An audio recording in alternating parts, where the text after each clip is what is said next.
Andrew J. Polk.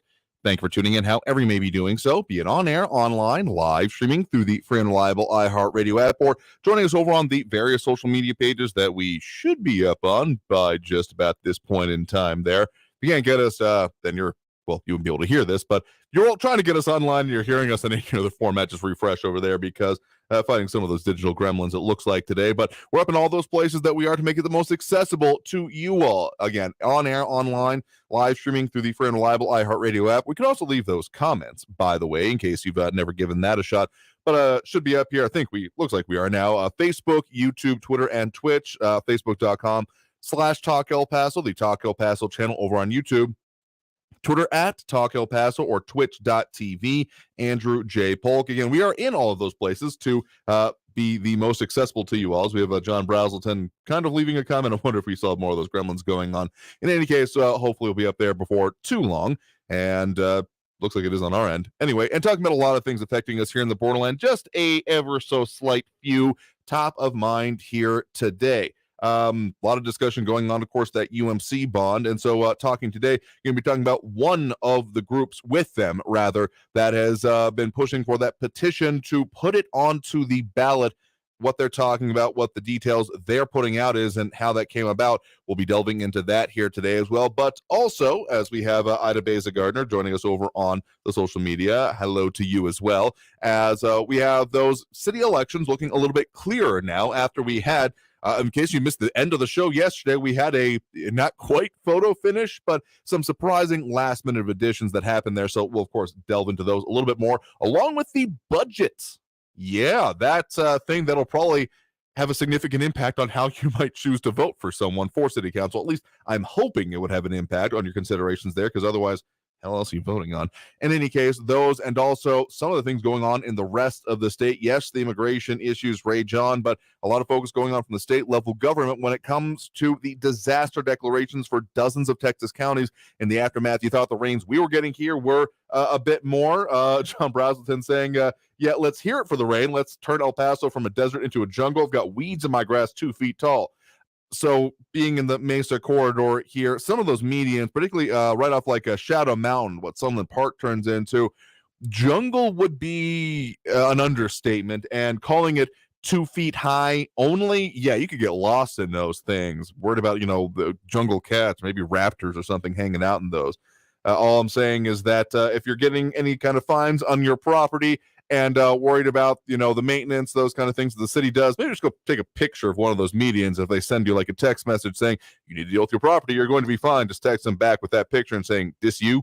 Because, yeah, there's definitely a lot of growth happening in our area.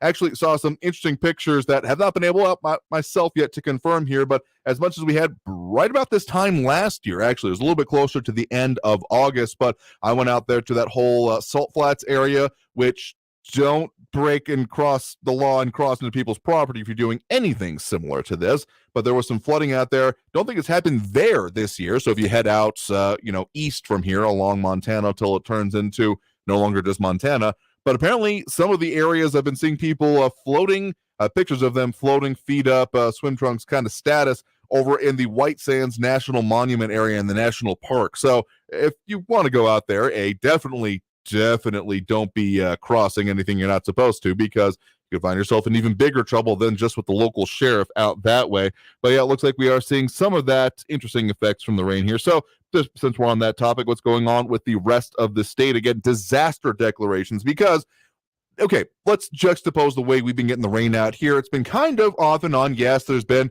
occasional localized deluge. I know our news partners over there at KFOX 14 had video from over not too far from our station here, Hoppy Monk, if you know it or at all familiar with it, where they did have basically a bit of flooding. Not sure if it impacted the business itself at all, but that being that low spot right off of, I believe that's Brentwood, if I'm not mistaken, that often gets, if there is rain, that's where the water is going, and definitely had that last night. But the ironic thing is, it was a kind of downpour and then was gone within probably about an hour. So I guess somewhat kudos to the drainage. I'm not really sure how to feel about that.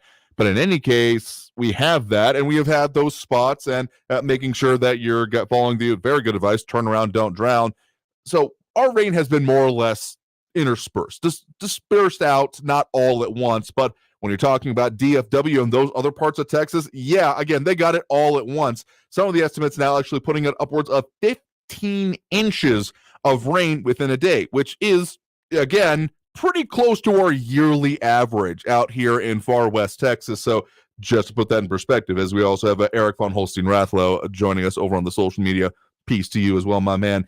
So those, I mean, particularly since we already had those drought conditions that we've talked about a little bit in the past, some seriously dry, parched ground, there's only so much that can be absorbed. So again, it can't be that it's my rain and I want it now. If you want rain, you want it more annuity style. Not that I think you can actually do it that way, but if you had to choose and had the ability to choose, you'd want the latter and not all at once, because that's when the flooding, and that's why, again, most of our news partners, as well as a whole lot of others around the state, of all the things going on with the rain. Dallas-Fort Worth declared, Texas Governor Greg Abbott declares Dallas-Fort Worth deluge a disaster, freeing up state resources.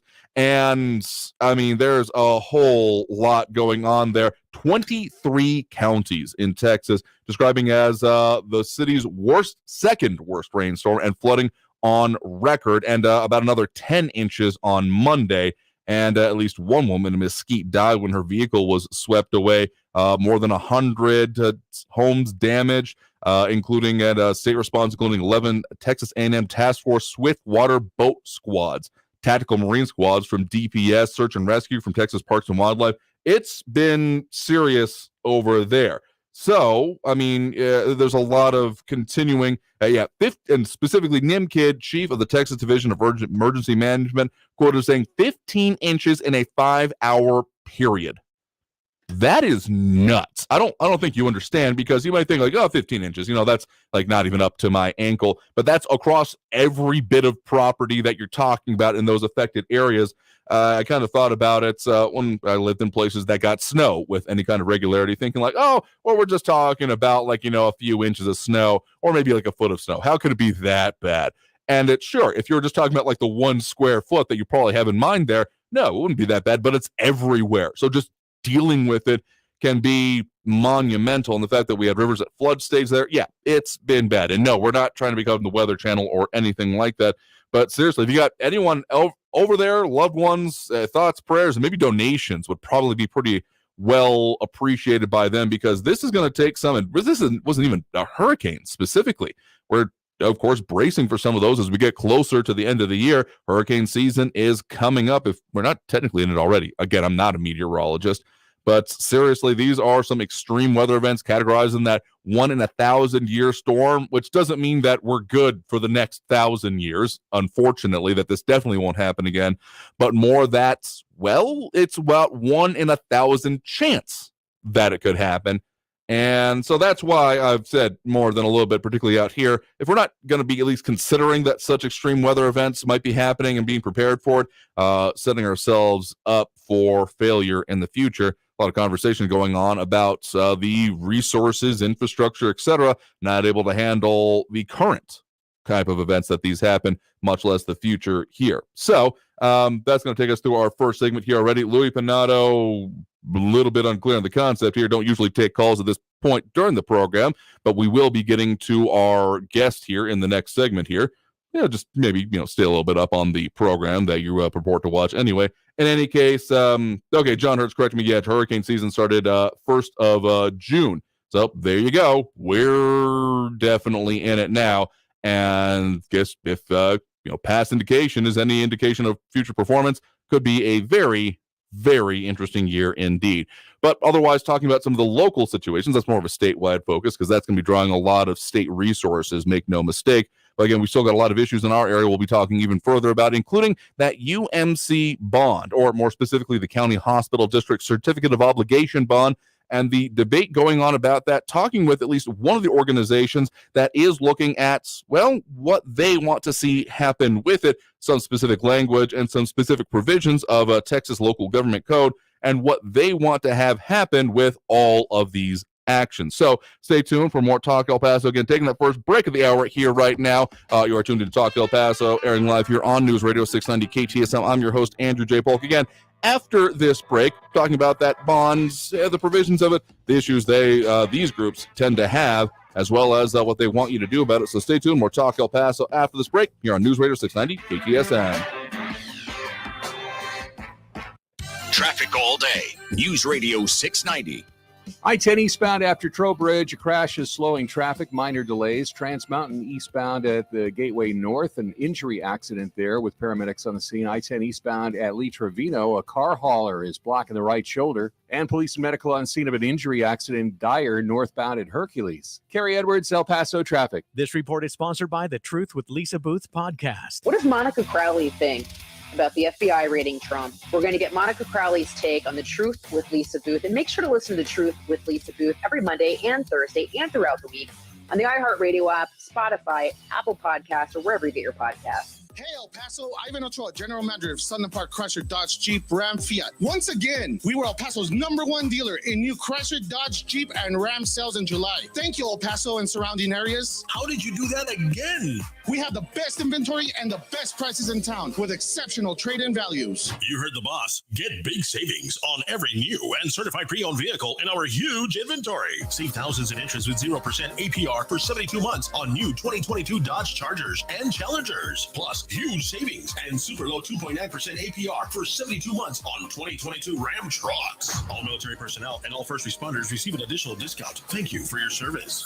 Trade and upgrade for less during the Make This a Summer event at Sunland Park Chrysler, Dodge, Jeep, Ram, Fiat. Where buying a car is fun at I-10 at Sunland Park Drive or online at sunlandparkdodge.com. Estamos en tu esquina, El Paso. El Paso Strong. Includes factory rebate and dealer discount plus DTNL. 0 APR is $13.89 and 2.9% APR is $15.15 per thousand finance on select vehicles with approved credit. Offers not combined. Attend the Las Cruces Gun Show this weekend, August 27th and 28th at Las Cruces Convention Center, 680 East University Avenue, Las Cruces. See dealers selling the finest in modern guns, antique guns, custom knives, ammo, scopes, reloading supplies, and much more. Buy, sell, and trade at the Las Cruces Gun Show this weekend, August 27th and 28th at Las Cruces Convention Center, 680 East University Avenue, Las Cruces, New Mexico. Get $2 off admission. Go to azgunradio.com. Parking is free.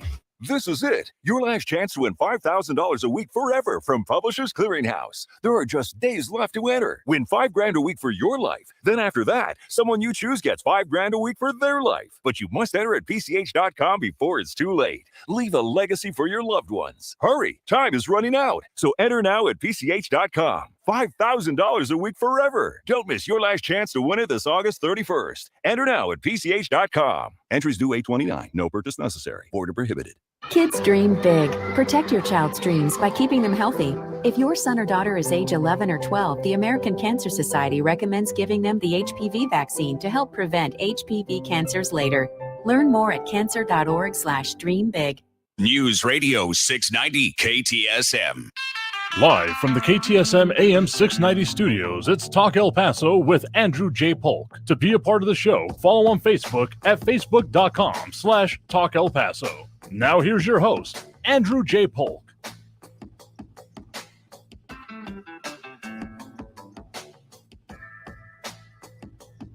Welcome back here to Talk El Paso, airing on News Radio 690 KTSM. I'm your host, Andrew J. Polk. Thank you for tuning in, however you may be doing so, be it on air, online, live streaming through the free and reliable iHeartRadio app, or joining us over on the various social media pages we're up on these days, facebook.com/Talk El Paso, the Talk El Paso channel over on YouTube, Twitter at Talk El Paso, or twitch.tv, Andrew J. Polk. We mentioned all those places because, particularly during this point in the show, you can leave your comments over there, and we'll get to some of those in short order here. But in the meantime, we are joined here in studio right now by James Pinato, chairman of the Republican Liberty Caucus of El Paso. Thank you very much for joining us today. Pleasure to be here, Andrew. Thank you for having me. Absolutely happy to talk with you because there's a lot of, important things percolating around, but I'm going to be hard-pressed to think of an issue that I have been getting more contact about recently than the whole idea of the El Paso County Hospital District Certificates of Obligation, better maybe known to people as the UMC bond, but even that's a little bit of a misnomer because it's not a bond election yet, but that's something that you all are very focused on, right? Yes, sir. We've joined with others in an effort to support a petition drive that's taking advantage of a law that was passed in Texas legislature in 2019 that allows us to, if we're able to, with other teams on the field, get 5% signatures from registered voters in the El Paso County area then we can force this or CO bond to be a general obligation bond.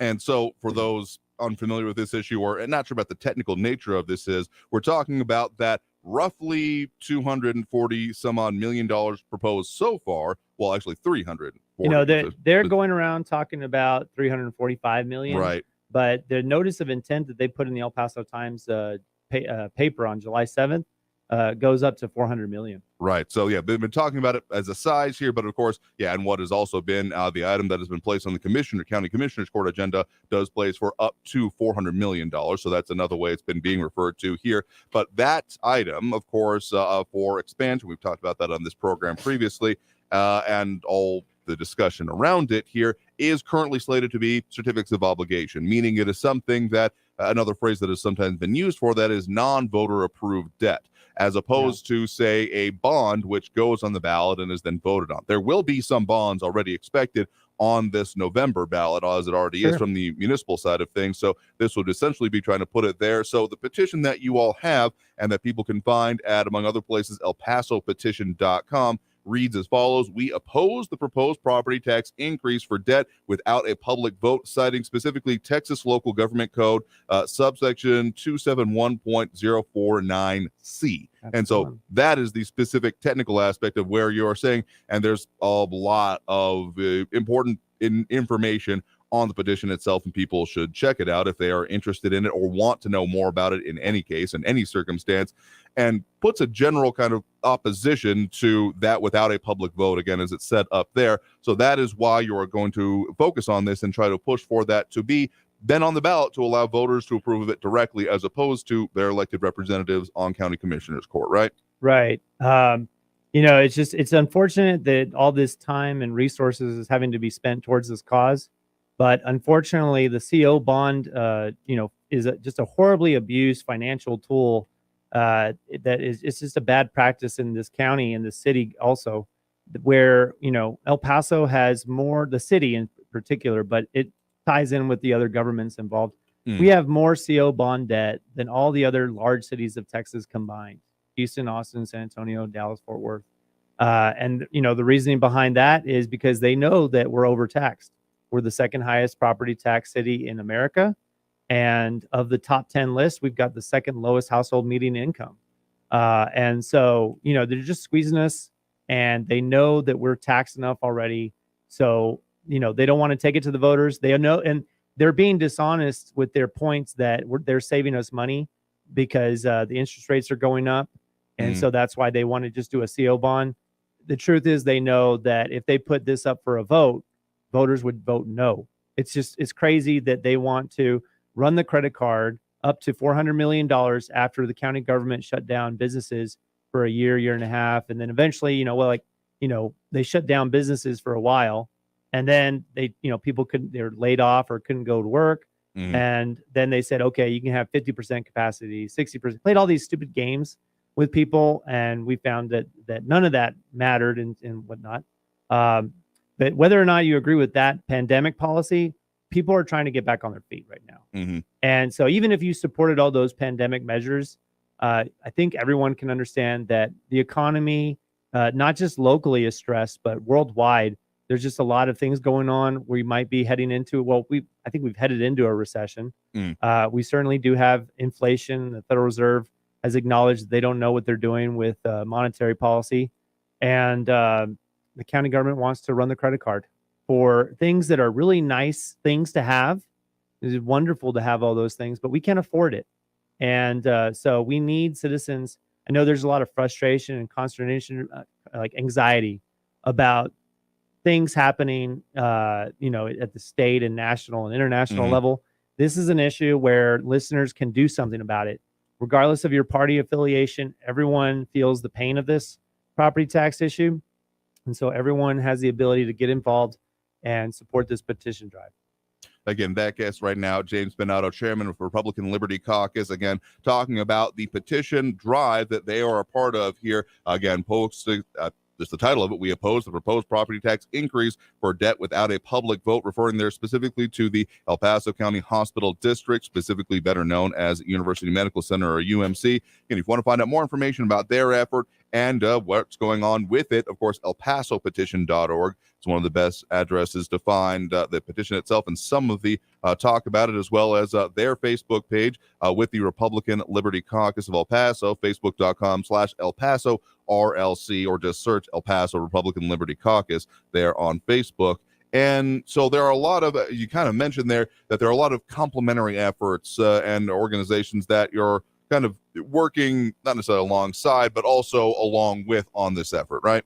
Indeed. We're supporting a movement, or like a special purpose PAC that members of the community, patriots, I would say, who are from all across different party lines, have come together and created a special purpose PAC, and that's called El Paso Petition for Responsible Government. Dr. Michael No is the treasurer of our PAC, and we indeed have Democrats, Libertarians, Independents, and Republicans who are united on this issue. And so the RLC is supporting that effort and working with a lot of other grassroots Democrats. So this is just a nonpartisan issue. And then, of course, there is Libre out there, and we're really grateful that they've gotten involved. They're indeed an asset to the community. The Libre Initiative, the right? Libre Initiative. But we have not been coordinated or communicating once we started this petition drive. We're aware of each other's, operating in the community, and we're working towards the same goal, working together, signatures on the same petition. So again, kind of complementary but separate efforts on most of this here. Like I've had people I know send me some of the flyers they've been receiving in the mailer things. Ron, specifically from Libre Initiative, comes to mind here. So there's been a lot of getting out of information and news on this here, essentially here, and really focusing on it because, again, the requirement is to achieve 5% of the registered voters of El Paso in order to satisfy the requirements of that law and that provision of the Texas Local Government Code, right? Right. And so it's definitely an asset to have multiple teams because we're grateful that this law exists and gives us a remedy. I do wish that the state legislators would have given us more time to gather these signatures, and I kind of wish that it was 5% of the people who voted in the last election rather than 5% of the registered voters. So, I mean, we can blame kind of those kind of petition. It's good to vote. It's good to participate in government, but these registration drives sometimes make it harder to give citizens a remedy when, these crazy ideas are proposed. I mean, among other things, when we're talking about 5%, that can sometimes be more than the actual voter turnout has been in some of our recent elections. And so I'm all for increasing, and I've had this conversation with you in phone calls before, but my personal perspective is we need to get more citizens engaged thoughtfully in the process. And I'm reluctant to say that just participation without being informed it's not a good thing. So, So this law, I'm grateful that it exists because it gives us a remedy. I just wish it was tied to, active participants in the process. And so, again, some of those deadlines you're talking about here, what is the time frame that you need to have these signatures in by? So, good question. The notice of intent says that they're going to vote on whether or not they want to borrow the money with the CO bond on September 12th. We need to probably get those petitions into the county clerk's office by no later than September 9th. This is our last full week of signature acquisition. And then I think going into next week, we're going to start opening up envelopes that people have been returning to our P.O. box and doing signature verification, looking up voter ID numbers and the like. But so we've sent out these mailers and we've been handing them out to people at the door and businesses, encouraging people to each one. This is a very valuable tool for our campaign. And it says time sensitive, please mail back by August 25th. And that's indeed to create a sense of urgency. We do need everyone to not sit on the sidelines. If you care about this issue and you're stressed, if you get one of these envelopes, or if you print it off of elpasopetition.com, right, you can sign it today, get 9 of your friends, family, and coworkers to sign it, and mail it in as soon as possible. But even if, you're still wanting to collect signatures past August 25th, if you call the phone number that's on our flyer that we've also been handing out, there's a phone number in it that says 915-449-9899. Again, that's 915-449-9899. And we'll have somebody go to you to pick up your sheet of signatures. Absolutely here. So again, guest right now here in studio, James Bonato, chairman of the Republican Liberty Caucus, talking about the petition effort that he's a part of and other organizations are as well. So if you want to find out more about that, again, the main website, elpasopetition.org, or specifically for the El Paso Republican Liberty Caucus, facebook.com/El Paso RLC for El Paso Republican Liberty Caucus. So we're going to take that next break right now. Great. Stick around with James here talking a little bit more about these efforts and the parts going into them. So stay tuned for more Talk El Paso after this break here on News Radio 690 KTSM.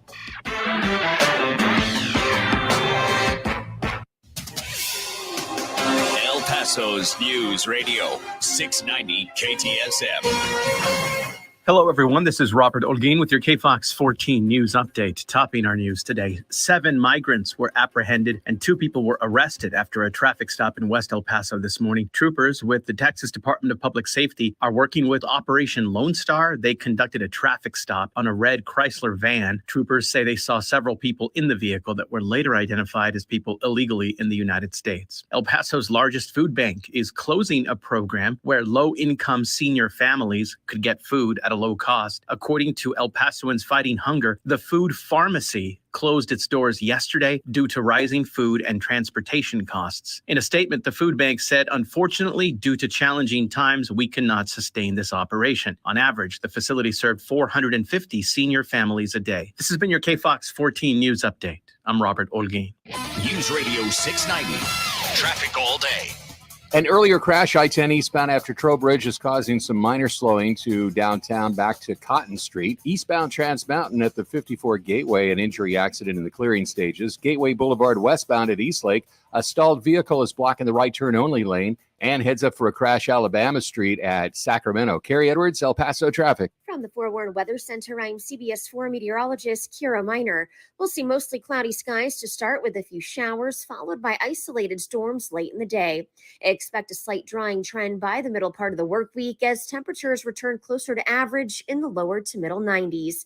For a full look at your forecast, head on over to our website at cbs4local.com. This report is sponsored by the Truth with Lisa Booth podcast. What does Monica Crowley think about the FBI raiding Trump? We're going to get Monica Crowley's take on the Truth with Lisa Booth, and make sure to listen to the Truth with Lisa Booth every Monday and Thursday and throughout the week on the iHeartRadio app, Spotify, Apple Podcasts, or wherever you get your podcasts. Cashback is not available on gas in New Jersey and Wisconsin. Susan, it's so great to finally be able to get together again. Oh, it sure is. And I really appreciate you picking up the bill. I'm happy to. I've got the extra cash. Since we've all been driving so much more again, I've been using Upside, the free app that pays you cash back for every gallon of gas you buy. Wait a minute. Are you saying you actually get paid cash when you buy gas with the Upside app? Yes, I get real cash back just for buying the gas I was going to buy anyway. But is it a hassle to use? No, it's super fast and easy, and I can cash out whenever I want. That's a total no-brainer. I'm downloading the free Upside app now. Download the free Upside app now to earn cash back every time you buy gas. Use promo code PASS for a $5 bonus on your first tank. You can cash out anytime right to your bank, to PayPal, or an e-gift card for Amazon and other brands. Just download the free Upside app and use promo code PASS for a $5 bonus on your first tank. That's code PASS for a $5 bonus. For the local issues and discussion you won't get anywhere else, turn to Talk El Paso. Weekdays at 4 right here on News Radio 690 KTSM. Brought to you in part by the El Paso Community Foundation. Sound off on what matters to you. Monday through Friday, 4 to 6 p.m. And let's talk El Paso. When your ride fires on all cylinders, so do you. That's why Napa is on a mission to keep you in motion. With nearly 6,000 Napa Auto Parts stores and over 17,000 Napa Auto Care centers, the Napa network has everything you need to get up and go. This report is sponsored by Napa Auto Parts. Hey, hon, what you doing with your phone? Do flowers have best friends? I don't know. Hey, look. Whoa. Some answers can only be found in nature. Discover the unsearchable. Visit discovertheforest.org to find a trail near you. Brought to you by the United States Forest Service and the Ad Council. Weather and traffic info. You need it? We have it. Traffic and weather all day. Stay informed. News Radio 690 KTSM. News Radio 690 KTSM El Paso. Live from the KTSM AM 690 studios, it's Talk El Paso with Andrew J. Polk. To be a part of the show, follow on Facebook at facebook.com/Talk El Paso. Now here's your host, Andrew J. Polk.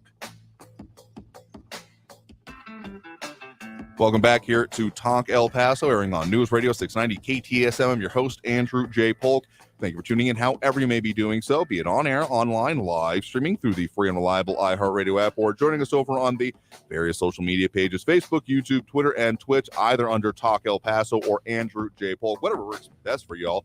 And that's where you can leave, of course, comments throughout here. Get into more of those here in the coming segments. But in the meantime, we are, of course, here still joined by James Bonato, chairman of the Republican Liberty Caucus. Thanks very much for sticking around with us here. Hola.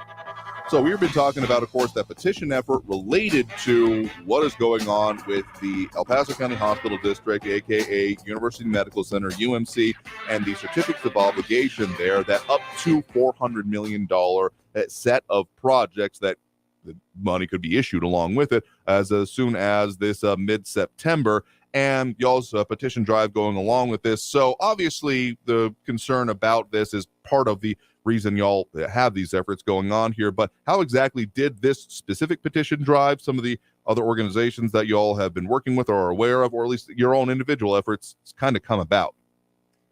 We do have watchdogs in the community who've been, they watch what county government or all governments do, and as it relates to their business, and this is a anti-commerce proposal.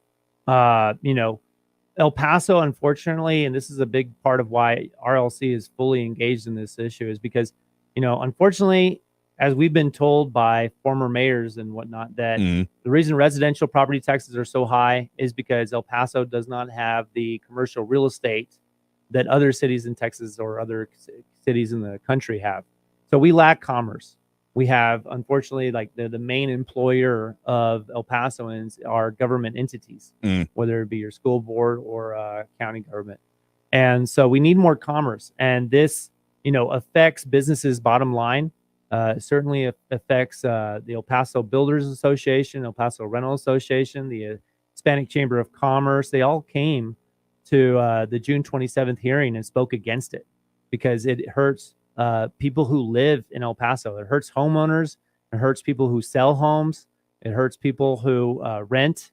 It affects everyone across the board. And even the Hispanic Chamber of Commerce came and spoke against it because small businesses are hit by this.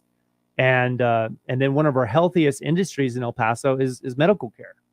And RLC is a very free market minded organization, and we see there's something called the crowding out effect in economics. And if you expand UMC's mission, the Texas Constitution calls for county governments to provide indigent care, but there's just not enough accountability on the job performance that the county hospital does. And of course, we've been very generous with non-citizens who are documented or undocumented, and that's not the I'm not here to talk about that issue, but I am trying to say that the check has to be paid by someone. And you're raising property taxes on not just real estate or bar owners, but you're also raising property taxes on medical care providers, and it's going to their government competition. And we need more commerce, and this is crowding out. It'll start with small medical care providers, and it grows on up.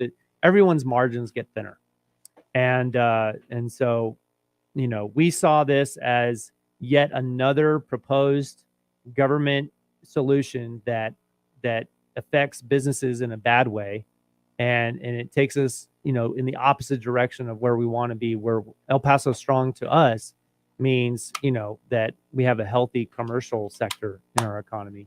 So this came about by citizens who recognize that this is just the wrong direction to go in, and created special purpose PACs and made sure that the petition language was sound. Does that answer your question? Yeah, more or less here. A lot of detail, of course, onto it. And I mean, the way that this is continuing to move forward and some of the flyers, some of the things that y'all or again, the complementary organizations are putting out here, some of this, again, specific numbers, whether it's the, $346 million, the $400 million total amount. But then also one of those specific figures being put out there is that a 21 or 22% tax increase that comes with that. So when it comes to creating or coming about with that figure, how does that come about? How have you all done that calculation? So, by our calculations, we're citing on our flyer here that the source is UMC presentation to County Commissioners Court on Monday, June 27th, 2022. They said that this is based on a 0.0568 proposed tax rate increase. So your portion of property taxes that we pay UMC is 0.258145. And that is just so you break that down even further. That is usually cents per $100 of home valuation, right? Pretty much 26 cents currently we pay for every $100 our house is appraised at. And they want to increase it just over a nickel. So you divide 0.0568 divided by 0.258145 and you get 22%. And unfortunately, Mr. Cintron, who's one of the highest paid, if not the highest paid bureaucrats in El Paso County, a lot of people moan about the city manager, but Cintron makes over $660,000, I believe. Him and his highly paid team of suits, public relations team, going around the community saying, oh, this is just a 2% overall property tax rate increase. That's very deceptive and take issue with that. They're going around to communities, civic organizations and whatnot saying only 2%. They're calling us being deceptive. But when we talk about the city raising taxes, we don't talk about the overall. We talk about, what is the city's portion of the tax rate and how much is their rate being increased by? And UMC wants to melt themselves in with everyone else's, overall taxes. And I think that's deceitful. And thank you for allowing me to clarify on this issue, because unfortunately, a lot of journalists have not pushed back against Cintron and his team of PR suits.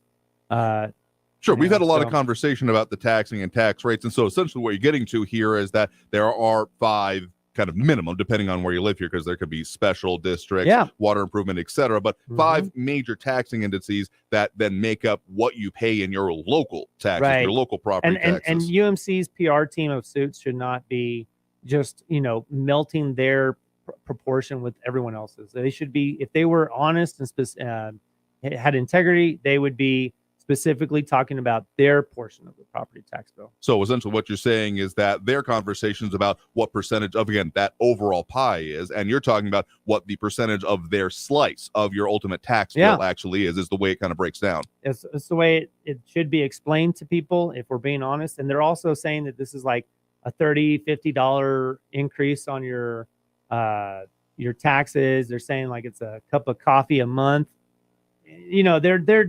This is why the Republican Liberty Caucus also takes issue with taxpayer-funded lobbying.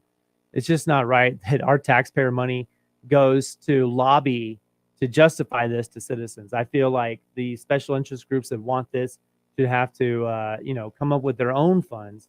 And our team is a lot scrappier. We don't have the resources that they do, and they get invited to all the civic meetings and whatnot using taxpayer money to tell people this. But so by that proposed 0.0568 property tax increase, if your home is appraised at $150,000, then your taxes are going to go up $85.20.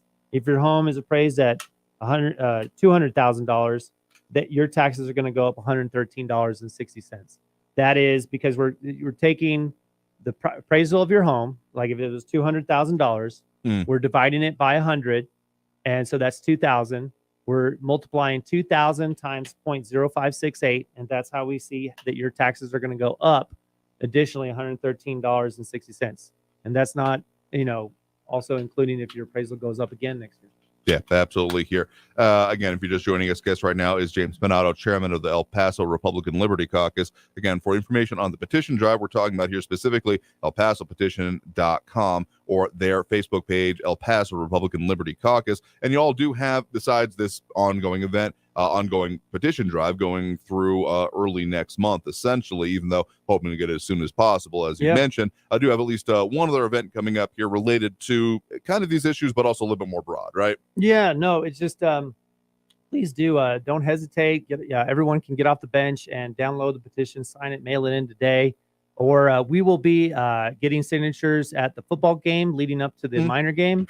And we'll be getting signatures at Ileana Holguin's town hall event. And so, we're posting where we're at. So if you want to find us, you can go to Nextdoor also. And we throw in on Nextdoor or on El Paso RLC's Facebook page. But another event, apart from the petition drive, is just about helping our community find patriots and encouraging them to run for office, giving them the skills to do so. A little bit higher. There you go. This is being hosted by a 501c3. It's called Freedom Works. They've been around since the 2012 days. Great organization. They're using their 501c3 to do a all-day training seminar. It's from 9 a.m. to 4 p.m. this Saturday, August 27th, at the El Paso Community College Administration Building off of Viscount in the auditorium. So when you go into the EPCC Administration Building, there's the foyer with all the artwork, and we'll be in the auditorium. You go to that Facebook page. It'll take you to an Eventbrite where you can register, or we're handing these flyers out. But even if the Eventbrite says sold out, we will turn nobody away. It's a free to attend event.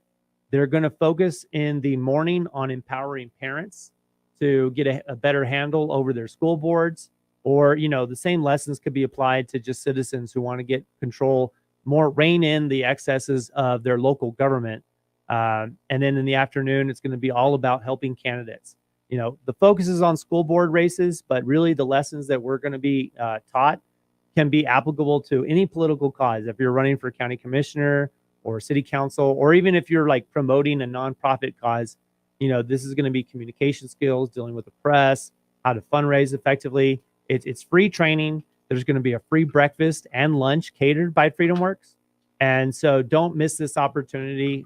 We're really grateful that they're coming and investing in our community, and hopefully we get better representation in local government out of it. And so again, that for those that couldn't see it online there, the title of that, Best School Board Candidate Academy and Hispanic Parent Empowerment. Again, information on that over on their Facebook page, facebook.com/El Paso RLC. Or again, for the main petition drive, the part of that, elpasopetition.org, looking to get them in as soon as possible, but they kind of made deadlines there by September 9th here. So again, James Bonato, chairman of the Republican Liberty Caucus, has been joining us here in studio. Thank you very much for coming by to speak with us about some of these many important issues and what you all are doing about them here today. Thank you, Andrew. Thanks for having me. Absolutely. Appreciate having you on here. And we're going to go ahead and take that next break right now. Coming out of this break, we'll open up those phone lines as we do. So if you want to chime in on the show that way, that number to call is 915-544-5876, 915-544-KTSM, or comments over on the social media as well. All of that coming up after this break with more Talk El Paso here on News Radio 690 KTSM. Traffic all day. News Radio 690. El Paso freeways look pretty good right now, but the surface streets is a different story. Montwood Drive eastbound at Joe Battle, an accident reported. Pebble Hills eastbound east of Rich Beam at John Hayes, an accident there with police on the scene. Wrestler Drive northbound north of Escondido at Orizaba, and an accident Tierra Este east of Zaragoza at Ventana Avenue. Carrie Edwards, El Paso traffic. This report is sponsored by the Our American Stories podcast. While many, if not all of us, know about the Gettysburg Address, most of us don't know about the Cooper Union Address, the speech that made Abraham Lincoln president. Be sure to listen to this week's edition of Our American Stories on the iHeartRadio app, on Apple Podcasts, or wherever you get your podcasts.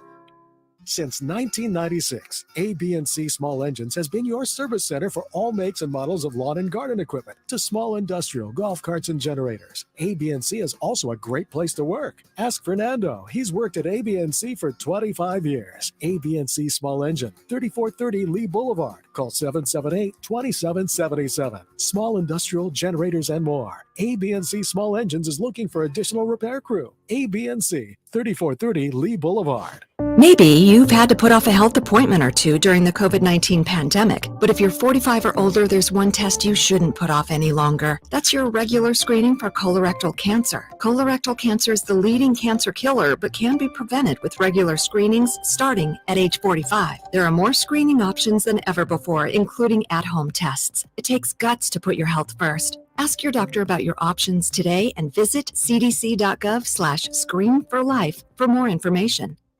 Hey El Paso, Ivan Ochoa, General Manager of Sunland Park Chrysler Dodge Jeep Ram Fiat. Once again, we were El Paso's #1 dealer in new Chrysler Dodge Jeep and Ram sales in July. Thank you El Paso and surrounding areas. How did you do that again? We have the best inventory and the best prices in town with exceptional trade-in values. You heard the boss. Get big savings on every new and certified pre-owned vehicle in our huge inventory. Save thousands in interest with 0% APR for 72 months on new 2022 Dodge Chargers and Challengers. Plus, huge savings and super low 2.9% APR for 72 months on 2022 Ram trucks. All military personnel and all first responders receive an additional discount. Thank you for your service. Trade and upgrade for less during the Make This a Summer event at Sunland Park Chrysler, Dodge, Jeep, Ram, Fiat. Where buying a car is fun at I-10 at Sunland Park Drive or online at sunlandparkdodge.com. Estamos en tu esquina El Paso strong. Includes factory rebate and dealer discount plus DTNL. 0 APR is $13.89 and 2.9% APR is $15.15 per thousand finance on select vehicles with approved credit. Offers not combined. Talk El Paso, bringing you the biggest stories from the borderland and beyond, 4 to 6 p.m. every weekday, brought to you in part by Sergio Lewis Body Shop. Call the pros at 915-593-0191. That's Talk El Paso, Monday through Friday at 4, right here on News Radio 690 KTSM. Liberty. Nobody should have to pay for one-size-fits-all insurance coverage. Liberty Mutual customizes your car and home insurance so you only pay for what you need. Liberty, liberty, liberty, liberty. M1EP.com, superior multifamily property management services citywide. El Paso's News Radio 690 KTSM. Live from the KTSM AM 690 studios, it's Talk El Paso with Andrew J. Polk. To be a part of the show, call 915-544-KTSM or follow on Facebook at facebook.com/Talk El Paso. Now here's your host, Andrew J. Polk. Thank you all so very much for joining us here for Talk El Paso, airing live on News Radio 690 KTSM. I'm your host, Andrew J. Polk. Thank you for tuning in however you may be doing so, be it on air, online, live streaming through the free and reliable iHeartRadio app, or joining us over on the various social media pages we're up on these days, facebook.com/Talk El Paso, the Talk El Paso channel over on YouTube, Twitter at Talk El Paso, or twitch.tv, Andrew J. Polk. A lot of stuff we're talking about here today and a lot of issues. So again, thanks to our guest from this hour, James Bonato, chairman of the Republican Liberty Caucus for El Paso. Typically invert the name, El Paso Republican Liberty Caucus, but a lot of commentary coming in about these bonds and about, well, all the things going on with them here. A lot of people adding their 2 cents. Maria Kalman, Barbara Carrasco, John Brazelton, RJ, Matt Olson, Flaco Jimenez, Kathy Kodry, and RJ over on the YouTube, John Hertz, as well as more. If I'm missing anyone, well, we got a lot of comments going on there. Louis Pinato, Eric Von Holstein, Rathwell, Ida Beza Gardner a little bit earlier. Also dropping those likes and reacts. We do appreciate Matt Olson, Barbara Carrasco, Ravi Flores, Monica Cervantes, Ted Kors, Flaco Jimenez, and Ida Beza Gardner. Maria Coleman saying, in addition, Canutillo ISD has rewarded another $234 million bond. A similar bond was defeated last year by voters. Want to say that one was $180 million, but let me double check that before you quote me directly on it here.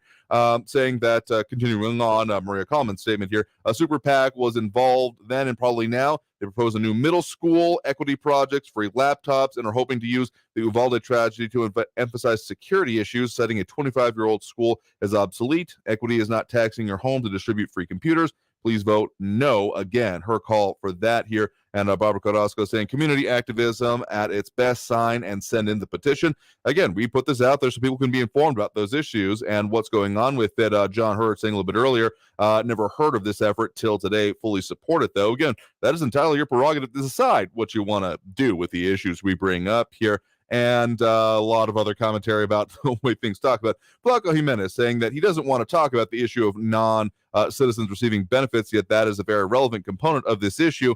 I guess I think his point there was essentially you got to pick a battle at a certain point in time because they're very focused on this petition effort. They got a lot of those deadlines here. Left me one of their examples here, again, with that urgent notice mentioned, needing this back by August 25th is what they're saying here. So left me the example. So I think they're primarily focused on that. And then if this were to, from their perspective, end up on the ballot instead, I have a sneaking suspicion that that would end up as part of that conversation. So, I mean, obviously you can talk about whatever y'all want, but a lot more commentary coming in as well on some of those other aspects. Kathy Codery saying the highest inflation in 40 years, skyrocketing food and gas prices. El Paso taxpayers already taxed to the max, after RJ saying hopefully this $400 million county swipe gets declined. Totally agree with the pandemic closures were horrible. Yeah, a lot of conversation going on about those aspects of it, including some more about property taxes.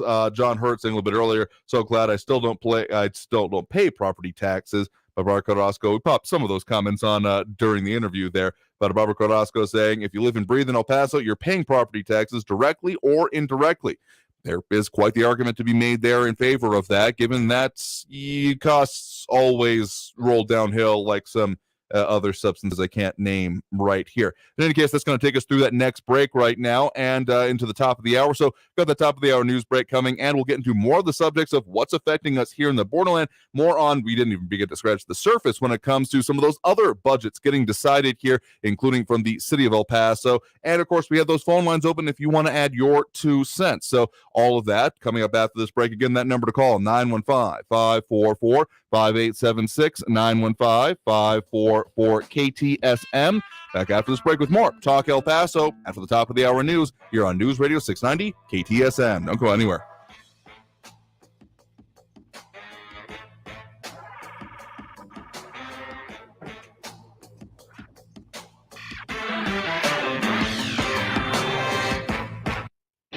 Traffic all day.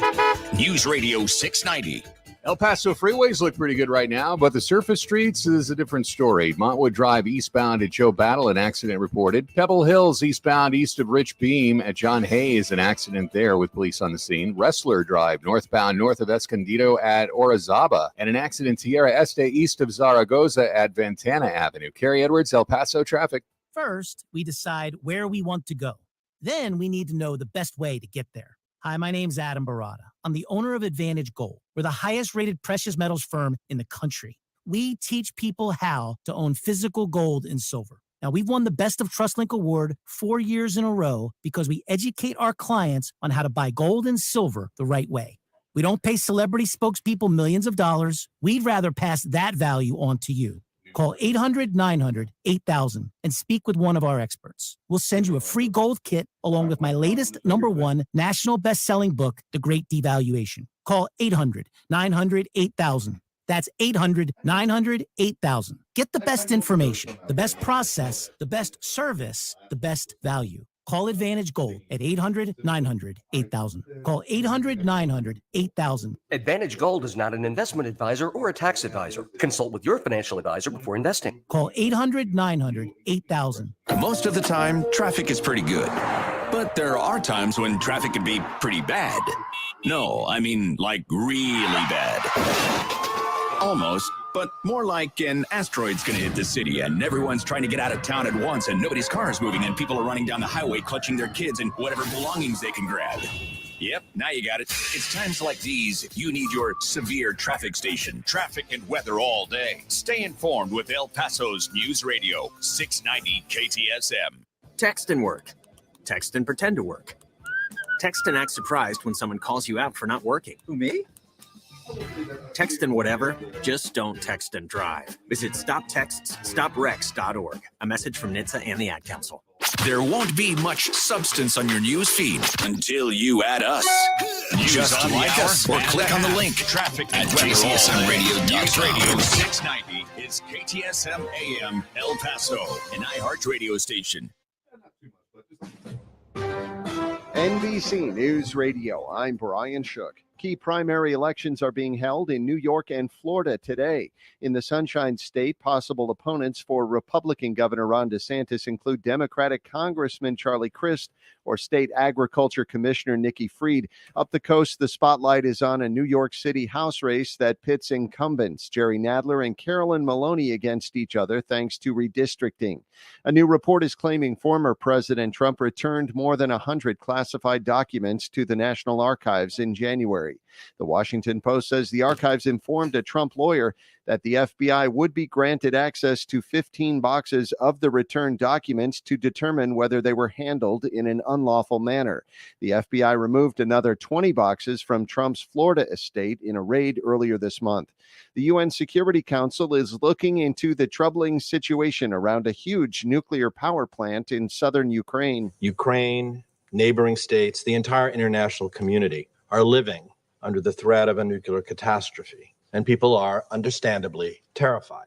U.S. Deputy Ambassador Richard Mills accused Russia of using the nuclear plant as a staging ground for war. Mills said Russia can defuse the crisis it started, which he called a war of choice. Michigan's governor is thanking those involved in the case that ended with 2 men being convicted of conspiracy to kidnap her. Lisa Taylor reports. Democrat Gretchen Whitmer released a statement saying she'll stay focused on getting things done for the people of Michigan. She added, the verdicts prove that violence and threats have no place in our politics. The verdict came after jurors heard more than a week's worth of testimony in the case against Adam Fox and Barry Croft. This was their second trial, as the first one ended in a hung jury. Europe is going through its worst drought in at least 500 years. You're listening to the latest from NBC News Radio. Los Angeles County's acting fire chief is the latest public official to testify in the Kobe Bryant crash photos trial. Daniel Martindale reports. Anthony Maroney took the stand Monday explaining his actions on the day of the crash that killed 9 people in January of 2020. Maroney says he issued a direct order telling fire personnel to exercise sensitivity with any photos that were taken at the crash site. Brian Jordan, a former LA County fire captain, is accused of ignoring that order by taking several up-close photos of the victims' body parts, then showing them off to people at an awards ceremony a month later. Maroney says Jordan wasn't authorized to take those photos because they weren't part of the crash investigation and tarnished his dignity by doing so. There will be gender-neutral acting awards next year for the Film Independent Spirit Awards. Instead of Best Actress and Best Actor categories, the Film Awards will be for Best Lead Performance and Best Supporting Performance. There will be similar awards for television categories. The Film Independent Spirit Awards take place just before the Academy Awards.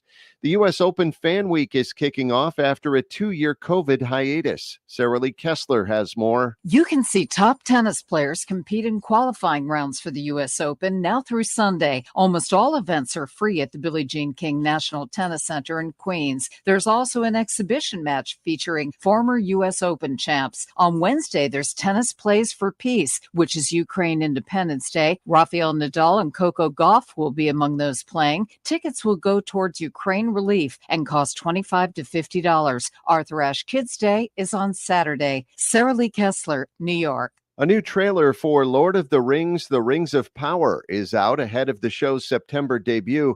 The series is set thousands of years before the events of the Lord of the Rings trilogy. Brian Shook, NBC News Radio. Now your chance at $1,000 and a trip to our 2022 iHeartRadio Music Festival. Text the nationwide keyword music to 200-200. You'll get a confirmation text and info. Standard data and message rates apply in this nationwide contest. That's music to 200-200. Keep listening for the next chance to win your way to our iHeartRadio Music Festival, September 23rd and 24th at T-Mobile Arena in Las Vegas. Tickets are on sale right now. AXS.com. Stream it free on the CW app and CWTV.com. The iHeartRadio Music Festival is connecting all of us. Brought to you by the CW's new hit series, All American Homecoming. Stream every episode now for free, only on the CW app. This report is sponsored by Blindster. Need new blinds or shades? Blindster.com offers custom blinds, shades, and shutters shipped directly to you at prices less than big box retailers. Blindster blinds are easy to install and guaranteed to fit. And right now, save 45% off any order. Just use the code RADIO at checkout. Blindster.com. Attend the Las Cruces Gun Show this weekend, August 27th and 28th at Las Cruces Convention Center, 680 East University Avenue, Las Cruces. See dealers selling the finest in modern guns antique guns, custom knives, ammo, scopes, reloading supplies, and much more. Buy, sell, and trade at the Las Cruces Gun Show this weekend, August 27th and 28th at Las Cruces Convention Center, 680 East University Avenue, Las Cruces, New Mexico. Get $2 off admission. Go to azgunradio.com. Parking is free. Remember all the stuff they promised you'd have in the future? Mostly flying stuff, hoverboards, jetpacks, flying cars. Well, that future is not here yet, but the future of audio is with the iHeartRadio app. Streaming music, radio, podcasts, it's all there just a tap away, all in one free, easy-to-use app. So don't wait for flying cars. They can barely get driverless ones working. Get the future of audio today. Download the free iHeartRadio app now. iHeartRadio. News Radio 690 KTSM. Live from the KTSM AM 690 studios, it's Talk El Paso with Andrew J. Polk. To be a part of the show, call 915-544-KTSM or follow on Facebook at facebook.com/Talk El Paso. Now here's your host, Andrew J. Polk. Thank you all so very much for joining us here for Talk El Paso, airing live on News Radio 690 KTSM. I'm your host, Andrew J. Polk. Thank you for tuning in however you may be doing so, be it on air, online, live streaming through the free and reliable iHeartRadio app, or joining us over on the various social media pages we're up on these days, facebook.com/Talk El Paso, the Talk El Paso channel over on YouTube, Twitter at Talk El Paso, or twitch.tv, Andrew J. Polk. A lot of stuff we're going through here today. A lot of focus, of course, on some of those bond projects. And, of course, this petition about putting things on the ballot isn't even the only one that has come up recently. We've got a couple others, including the Ground Game Texas Sunrise El Paso movement about, well, the stuff including the city climate charter and some others, including some changes to El Paso elections and such. Most of those, the city side anyway, being pushed until May, but there are going to be some bond issues you'll already be voting on there. Again, the city of El Paso putting up $200 million some odd dollars worth on certain art projects, mostly on streets and roads, though, is the major part of it. As we also have Mondo Mancanda over there on the Twitch stream with us. Hey to you as well. But, of course, some of the major things you heard from our news partners there during one of the updates during the bottom of the hour about what's going on with some very important local organizations, including El Paso's Fighting Hunger, food banks, food pharmacy closing. It was one of their kind of more accessible, different kind of programs, particularly for seniors, them having to shut that down due to lack of availability of things to go into it. The need is absolutely still there. There's a major point to be made, but the sustainability of it in our area, the support just isn't there. But back to the city side of things, again, we've had some clarity on what's going on with city elections. We had that photo finish right after the deadline yesterday. Of course, candidates had until 5 p.m. to register. So according to, including for our news partners over at KFOX 14 and over there from El Paso Matters, looking at 17 candidates minus one incumbent, Ceci Lizarraga for, if I'm not mistaken, District 8. Do believe so, and all the other incumbents are running that are eligible to anyway, with Peter Schwarzbein no longer able to do so, him termed out. But there was also the kind of a surprise announcement right at the beginning of the day there about Joe Pickett, former state rep, who had announced that he was withdrawing from the race after all, so that getting more settled. But on the budget here, real quick, City Council voting to set that budget and tax rate for the 2023 fiscal year starting here in October. So the new tax rate that was approved would be reducing the rate to 86 cents per $100 of valuation. And yes, that is technically a drop in the tax rate. But as we have very much been discussing here, not necessarily going to mean, or pretty much guaranteeing, you're not actually going to be seeing a drop in what you pay for the city's portion of taxes, including from our news partners over at KFOX 14, calculating that despite this new lower tax rate, El Paso's property tax bill will likely go up about 6%, given the fact that the average home sale price in El Paso has increased by 25% since 2019, according to data they pulled from the Texas Real Estate Research Center at Texas A&M University. So, if you're ever wondering why taxes are all of a sudden becoming all over the place with all of these discussions, look at that at least a portion of what's going on there. But that's just a portion of what we're talking about. Of course, having a lot more discussion about those other bond projects and, of course, those calls as well. A lot of comments have come in over on the social media. Mentioned Mondo there. Maria Coleman also appreciating the guests from earlier, again, with the petition effort to put the UMC certificates of obligation on to the actual ballot itself here. them focused on that. And Mondo Moncada as well, Maria Kalman, Barbara Carrasco earlier, John Brazelton, not convinced UTEP football is going to be able to sell the last 5,000 tickets, rather. Matt Olson, RJ Flaco Jimenez, and more tuning and chiming and dropping those likes and react. We appreciate Matt Olson, Barbara Carrasco, Robbie Flores, Monica Cervantes, Ted Coors, Flaco Jimenez, and Ida Beza Gardner. You can leave your, of course, comments over there, but we'll, of course, have that phone line open as well. That number to call is 915-544-5876, 915-544-KTSM. And in response to Maria Coleman's other question saying, I think I was correct about the CISD, Canutillo Independent School District's bond being about $180 million. Looked it up because I do that a lot. I was pretty close anyway. $187.5 million bond, which had the two propositions, one part, the bulk of it, and then a second $10 million bond. So it was broken up too, but that was the total cost of it that did, yes, get broken down and turned down by voters in that area. But I said at the time, if you may recall, that there were a lot of eyes on that and probably a lot of either wondering how their efforts in other organizations might be affected by this, or even just lessons learned kind of thing. And, well, I guess if it is coming back up, that's kind of proof in the pudding there for you. And we can sit to that phone line right now. Again, that number to call is 915-544-5876, 544-KTSM. We do have Barbara on the west side here with us right now. Barbara, thanks for joining us. Hi, Andrew. Thank you for taking my call. I wanted to address a caller that called in yesterday after I spoke about Alex Berenson. He sent me a text through or a message through Facebook, and I didn't quite register what he was telling me. He said, well, Barbara, Alex Berenson is not a doctor. That is correct. He's a journalist. Oh, yeah. I didn't realize that I had stated he was a doctor, but in fact, he's a former New York Times journalist. So the gentleman was correct. So my point was that he was banned for the comments that he had made. But the gentleman is correct. He's not a doctor. He's a journalist. Fair enough. And the next thing I want to do is address Raul's delight that President Obama is calling the shots for Biden. And I just want to remind him that 74% of Americans believe we're going in the wrong direction. We've had the worst inflation in 40 years. Food prices from June of 2021 to June of 2022 jumped 14.4%. Finished food products from July of 2021 to July of 2022 have jumped 16%.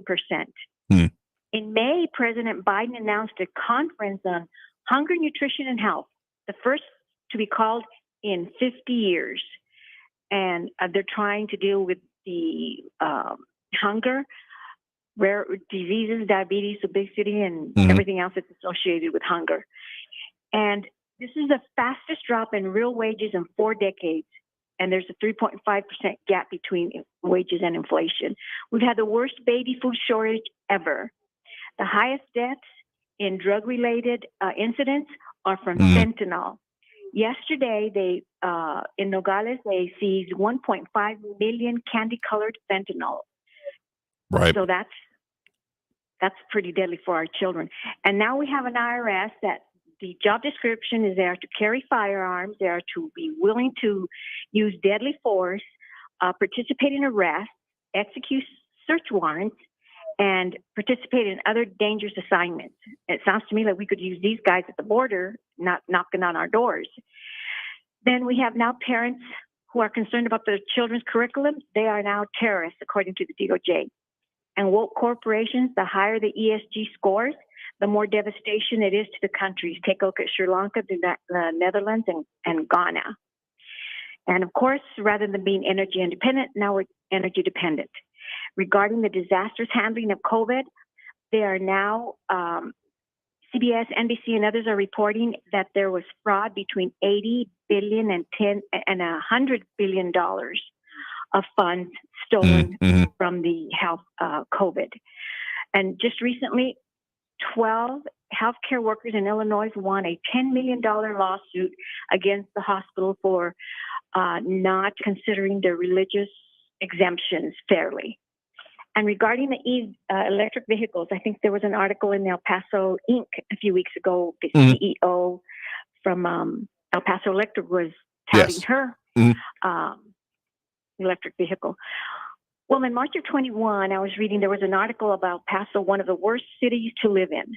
And that was in March of 2021. It said 30% of El Pasoans live on less than $25,000 a year. And then they said median income is $44,597. So electric vehicles in El Paso aren't going to be very popular. So that's what I wanted to tell Raul, that his delight in it being a Biden-Obama administration now is not moving our country forward. I don't want to be redundant in what I say, but sometimes when I respond to these comments, it's like you need to refresh them where we're at right now. So that's what I had to say today. Fair enough here. And the electric vehicles article you're talking about, when it came to, it was cited in El Paso Week. An interview with the El Paso Electric CEO on that was a couple of weeks ago. And we've had that conversation as well about certain levels of concern about making that more widespread. That is going to, if we truly want that to be the way we go about things, is going to take some time to even get there. But beyond that, when it comes to, on these bonds and things, we're going to keep seeing the debate continue on that, but happy to talk a little bit further about it. But also just we're talking about the city of El Paso and the community that we live in and the challenges that face it. I'm occasionally, I look at a lot of things online, research a lot of different things at any given time here. And sometimes it just comes and slaps me in the face that not even just in the state of Texas, but in the country, one of the poorest zip codes is 79901. That may sound very familiar to anyone who has paid attention to where they live here. Last ranking I saw put it in the top 5, actually, including, of course, neighborhoods like Chihuahuita, Segundo Barrio, Union Plaza, Magatha neighborhoods, where the median income there, for the number you gave, is $13,000. $13,110 to be more specific there. So if you don't think that there are challenges in this community, I need you to look closer for anyone thinking that. Right, and it's all from the policies that are coming down from D.C. And we, as much as I had the expectation, I think a lot of others did, that there was going to be that the Biden administration could be writ largely as a third term of the Obama administration, or I think the way I put it is closer to warmed over Obama administration era policies. I think we have seen a lot of return of certain officials and people in offices there, and continuation of policies that, I think that this November, again, as I have fully expected, will be a very interesting time to look at how voters are considering those policies, because as much as, sure, there are a lot of individual issues and candidates on the ballot here, it often ends up being, to an extent, a referendum on the opinion of how the party in power and in the White House is doing at that point in time during that first term midterm election. And that's how it affects our pocketbooks and how we feed our children and how they get to school and just everything that has to do with their livelihood. Absolutely. So we got a lot of issues we'll keep going through here, but thank you very much for the point in the call. Do appreciate it. Thank you, Andrew. All right. I think we got time to get one more call on the line here before we hit that next break, doing a little bit longer usually here. Kathy Codry not excited about money being sucked away from the taxpayers here. And Kathy Cody pointing out that, the food pantry, actually one part of the El Pasoans Fighting Hunger food bank operations, closing due to the cost of food supply, volunteering as well. And so as much as there is reason to be concerned about things like that, that's also important note to make, that volunteering is even a critical thing here. So if you don't have time, if you don't have time, never mind on that point. But if you don't have the money, but you've got the time, you can still help them out there. Falco Jimenez making the point as well that Ford is raising the price of electric vehicles, citing inflation. I was having some conversations about this earlier, actually, and that as soon as there are the availability for there to be more costs there, such as, say, tax credits, it's amazing what then happens to the prices of things, knowing they're definitely going to be able to get that much here. Anyway, again, one more quick call I think we have time for. Again, that number to call to get on the line is 915-544-5876, 915-544-KTSM. Oh, real quick, before I do that, a question had been asked of if that meeting that was mentioned coming up tonight from our guest from last hour, again, James Spinato, chairman of the Republican Liberty Caucus of El Paso, that yes, the Isleta High School is where at 6 p.m., so right after our show today, there will be that UMC bond presentation, one of the regional meetings. So that, again, Isleta High School, 8600 Alameda Avenue at 6 to 7 p.m., just because that was asked earlier. But okay, one more call on the line here. You're live with Talk El Paso. Who's this? This is Messiah Funky. Right out of the box, I want to provide an addendum to my comment from yesterday. Okay. Specific to this In God We Trust stuff.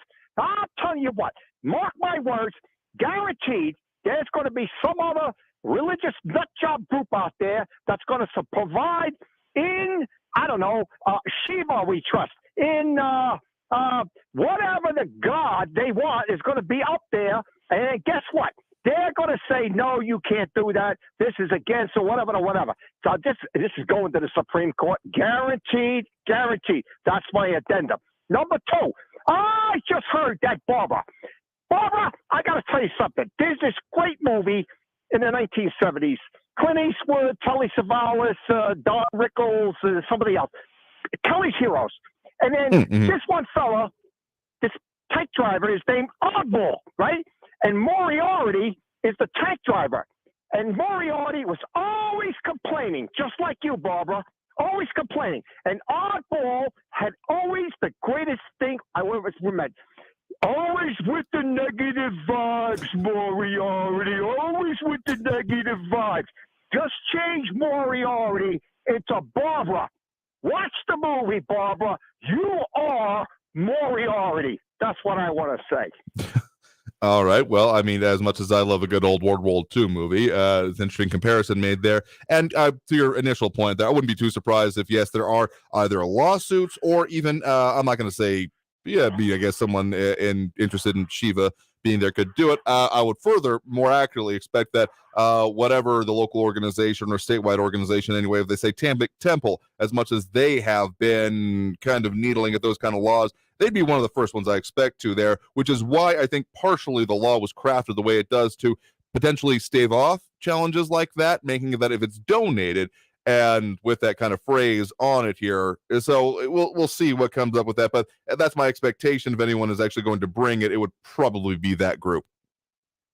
All right. Well, sounds good. But just remember this. Barbara, you paying attention? Always with the negative vibes, Barbara. Always with the negative vibes. There you go. Have a good one. Thanks for the point in the call. You have a good one there, too. All right. And that's definitely going to take us through that next break right now. Again, if you want to get on the line here, we got some more commentary coming back from points like that as well. The number to call is 915-544-5876, 915-544-KTSM. A lot of stuff we'll talk about, and we will continue doing so after this break with more Talk El Paso here on News Radio 690 KTSM. I am your host, Andrew J. Polk. Number one more time, 915-544-5876, 544-KTSM. Back after this break with more Talk El Paso here on News Radio 690 KTSM. Stay tuned.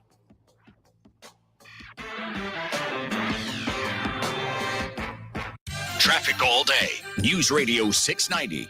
Liberty Expressway slower than usual today, eastbound from the 54 Patriot to the Loop with 8-minute delays. Sunland Park Drive at Donovan, an accident reported. Another crash reported towards downtown St. Vrain at Montana Avenue. 2 crashes on Wrestler Drive, one northbound north of North Mesa Street, the other just north of Escondido at Orizaba Avenue, causing delays. Carrie Edwards, El Paso traffic. This report is sponsored by Staples Stores. Staples has all your dorm or remote learning and workplace solutions covered. This week, get 25% off desks, filing, and storage solutions, lighting and decor, and more when you purchase any chair at Staples. In-store only offer ends 9/24. Explore solutions for your remote workspace at Staples, the working and learning store. Cashback is not available on gas in New Jersey and Wisconsin. Susan, it's so great to finally be able to get together again. Oh, it sure is. And I really appreciate you picking up the bill. I'm happy to. I've got the extra cash. Since we've all been driving so much more again, I've been using Upside, the free app that pays you cash back for every gallon of gas you buy. Wait a minute. Are you saying you actually get paid cash when you buy gas with the Upside app? Yes, I get real cash back just for buying the gas I was going to buy anyway. But is it a hassle to use? No, it's super fast and easy, and I can cash out whenever I want. That's a total no-brainer. I'm downloading the free Upside app now. Download the free Upside app now to earn cash back every time you buy gas. Use promo code PASS for a $5 bonus on your first tank. You can cash out anytime right to your bank, to PayPal, or an e-gift card for Amazon and other brands.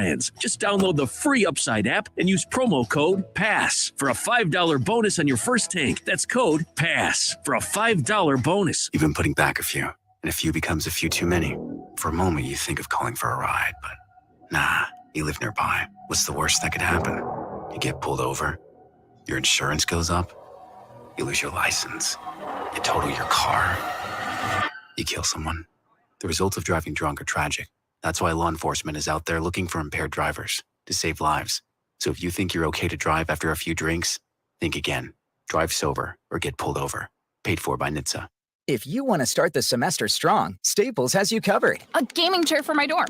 I mean, a desk chair for studying. Staples has you covered. A better way to organize my stuff instead of using milk crates. A desk lamp to help me pull all-nighters. Staples has you covered with remote workspace solutions. And now get 25% off desks, filing and storage solutions, lighting and decor with the purchase of any chair. Explore solutions for your remote workspace at Staples, the working and learning store. Ends 9/24. In-store only.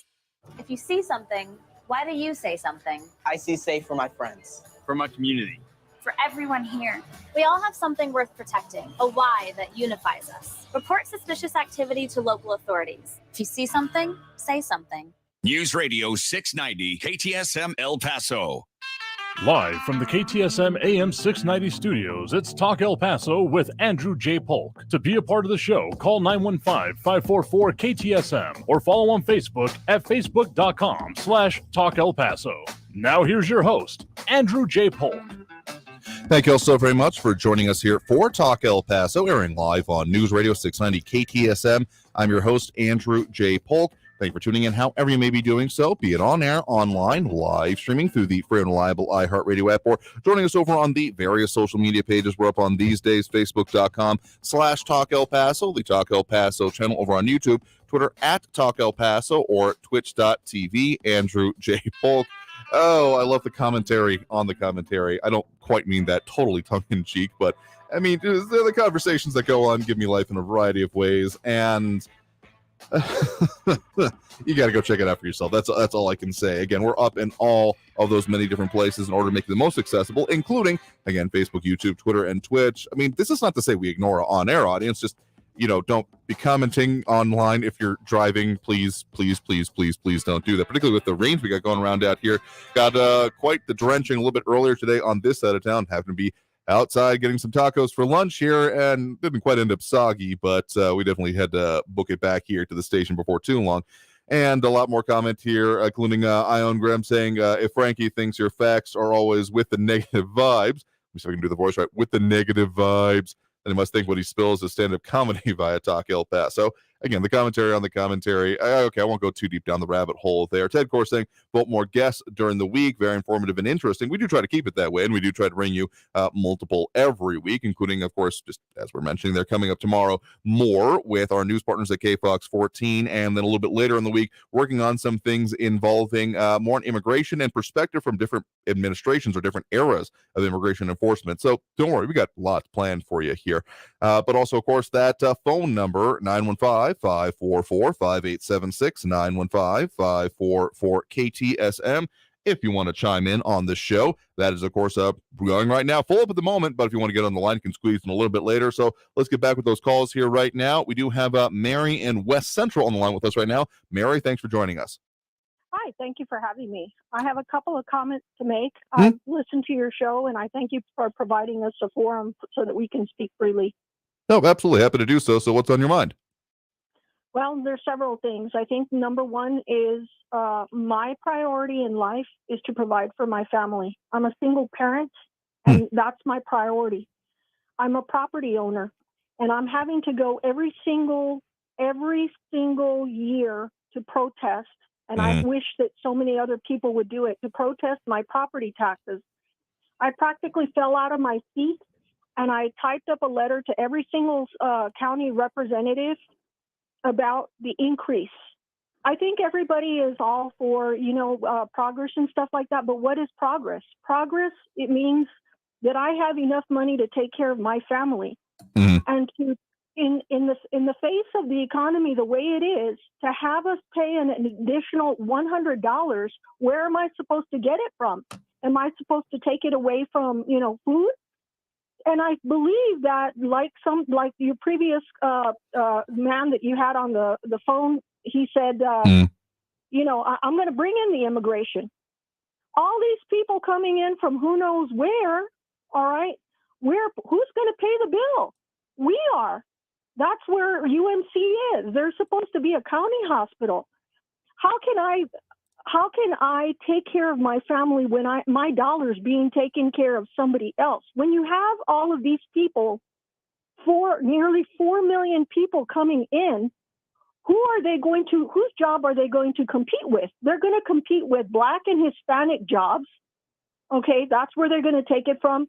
In addition to that, who knows? I don't think they got vaccinated. And I'm not trying to be racist or anything, because that's a good way for, individuals to shut down conversation. Mm-hmm. But I think we're at the table that we have to have this conversation. I believe that there is a hidden agenda behind these tax increases. And here it is. I think it's to drive out the poor from El Paso and create another Austin, Texas, so that the rich people come in and drive out the poor. And that's how they're going to do it. So those are the comments that I have. Mm-hmm. And I hope that people look at their paychecks, start to fight, sign those petitions, say no, we're generous with immigration. We got to stop it. Okay. They're competing with our jobs.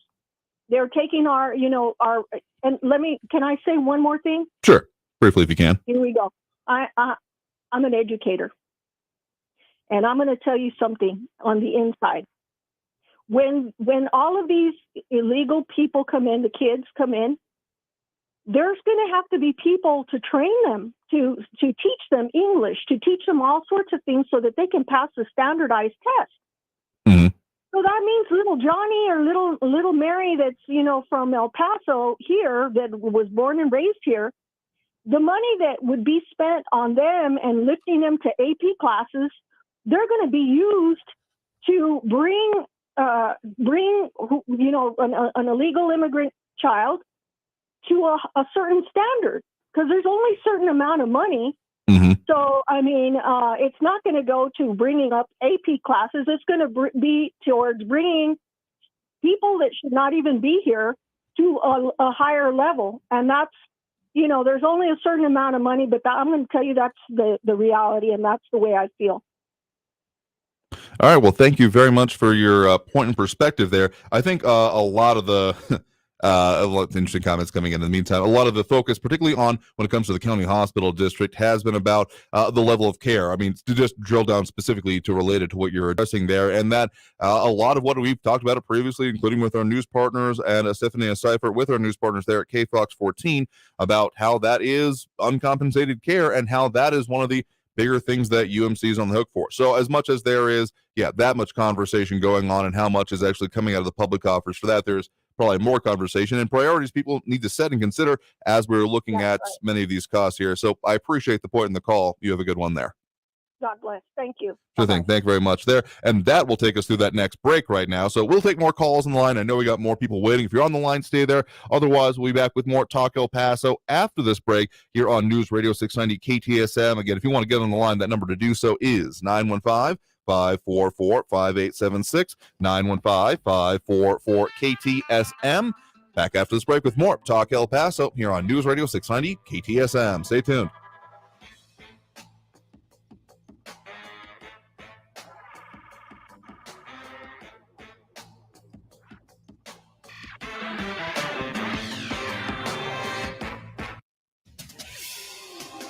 El Paso's News Radio 690 KTSM.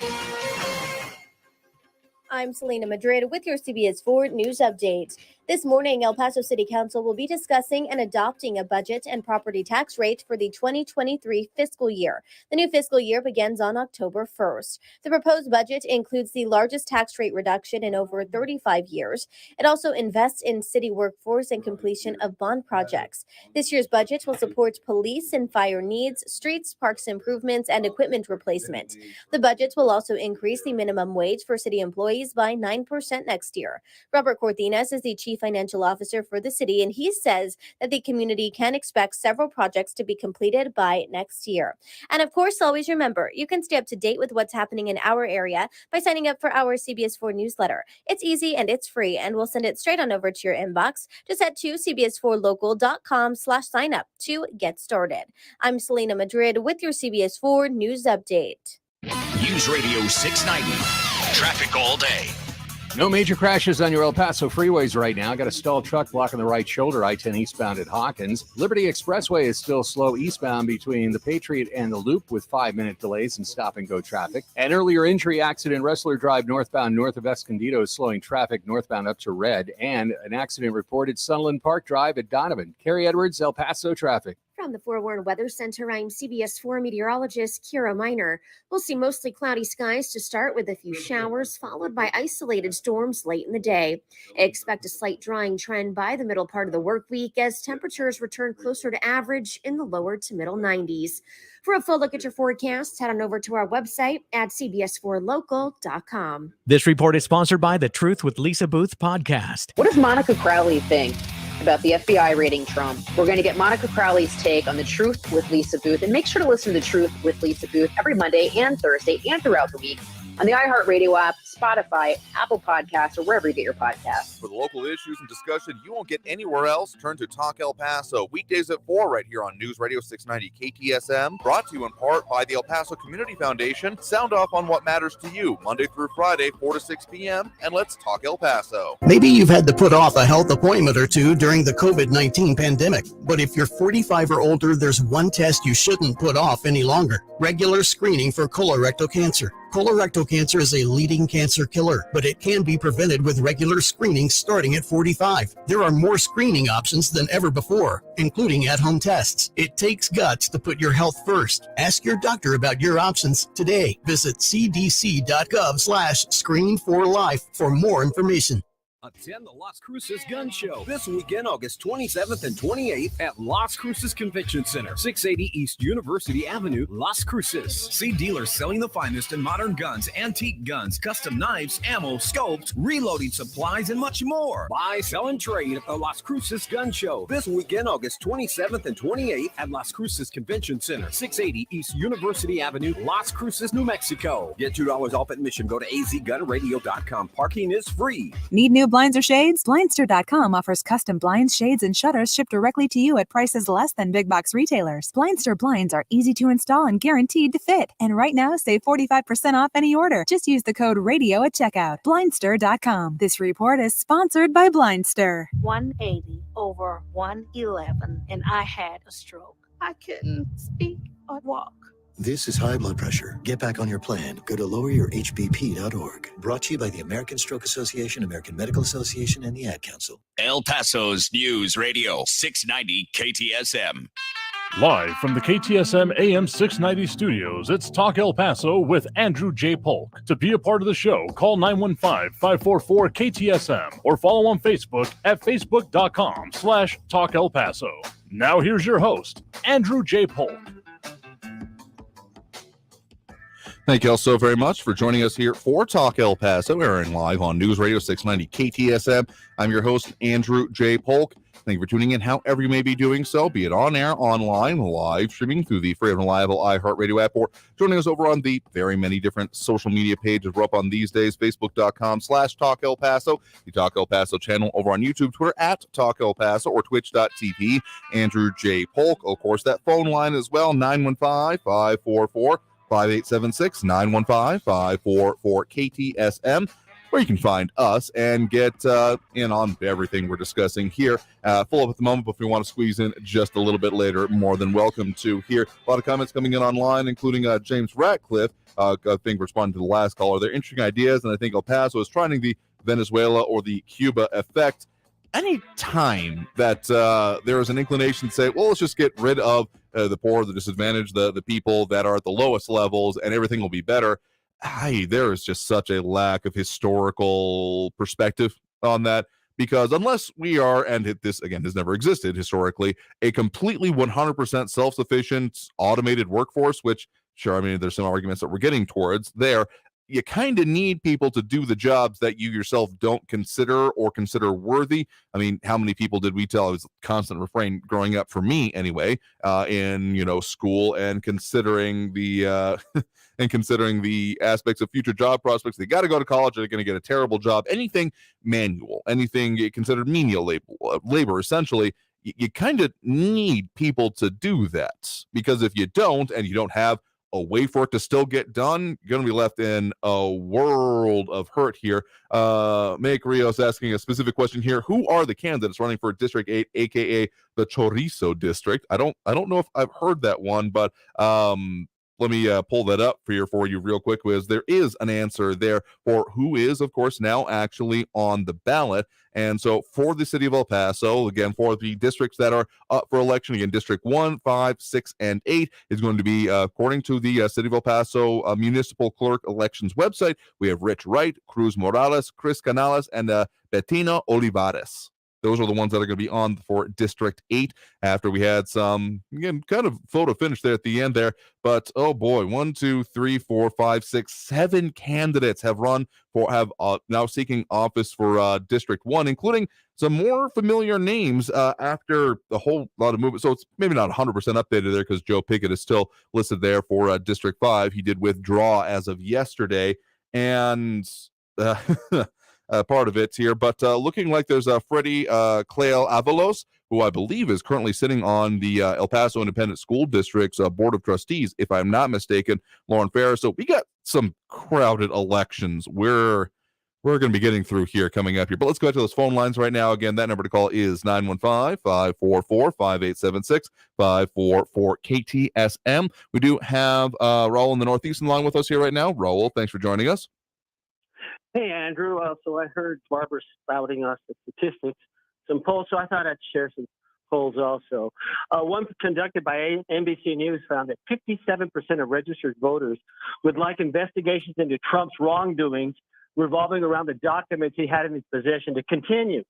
Now, breaking down the results by party, 92% of Democrats were on board with the investigations continuing.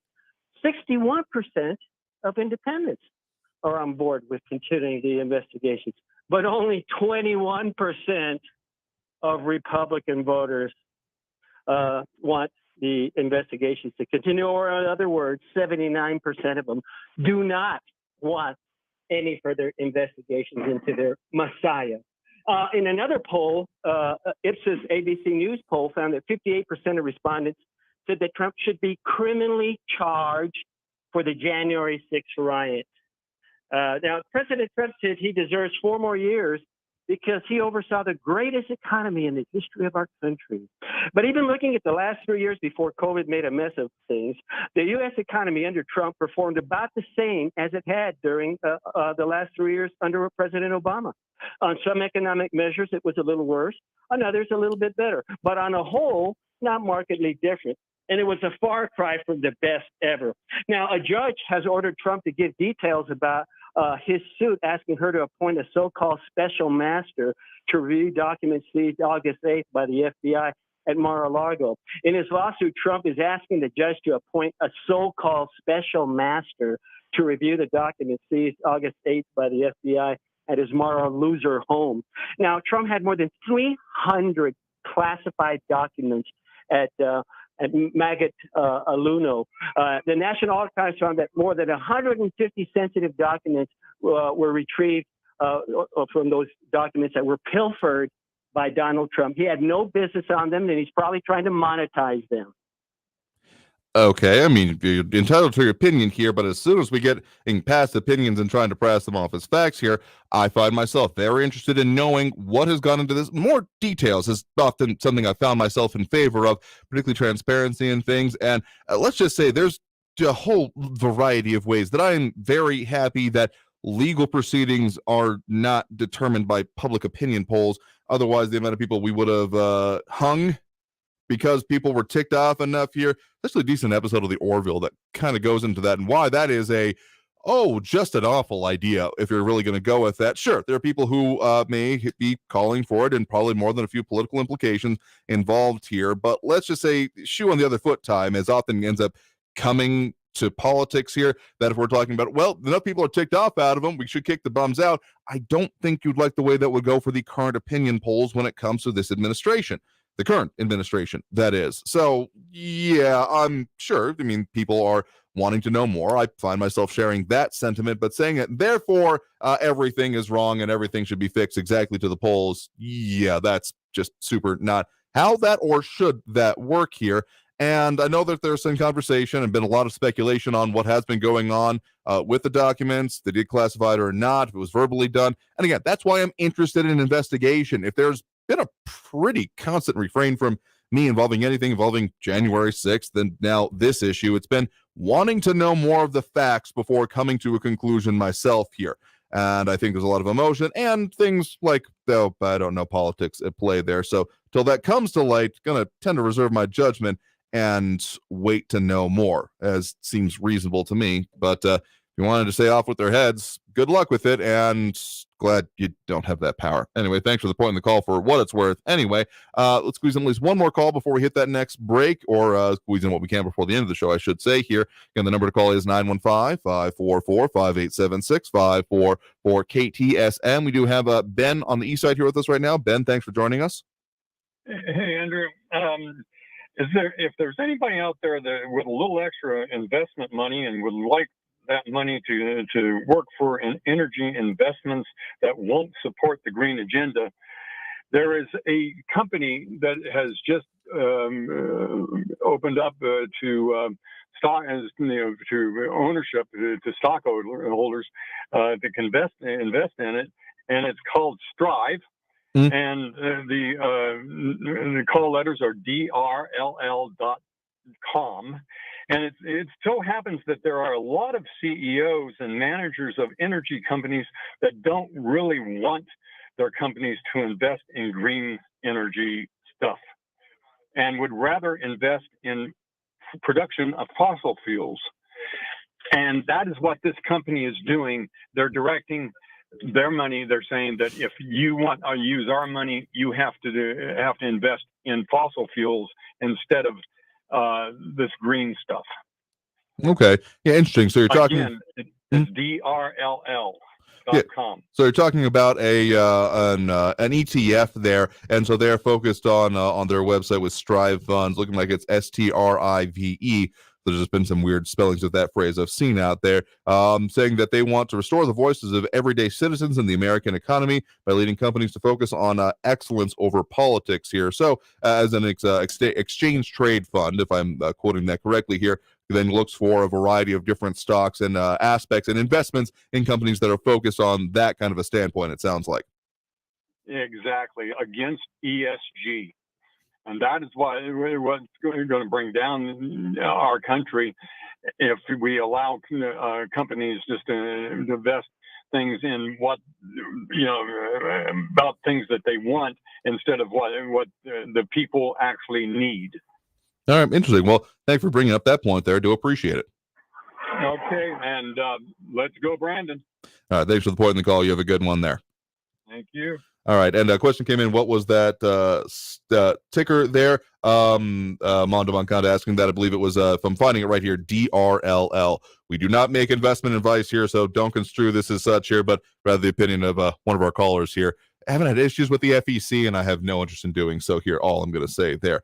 So yeah, interesting comments. Yeah, DRLL is being pointed there. It's again an exchange trade fund, ETF, if I'm saying that rightly. Again, there's a lot of things I'm not: lawyer, doctor, financial advisor, and that falls under there. All right, so we're gonna go ahead and take that break right now. I know we got a couple calls on the line here that we will try to get to here. So if you're on the line, stay there. Otherwise, we'll be back after this break with more Talk El Paso here on News Radio 690 KTSM. Get to what we can, tell you what we got coming up for you on the show, and close it out. So stay tuned. Again, more Talk El Paso after this break here on News Radio 690 KTSM. Stay tuned.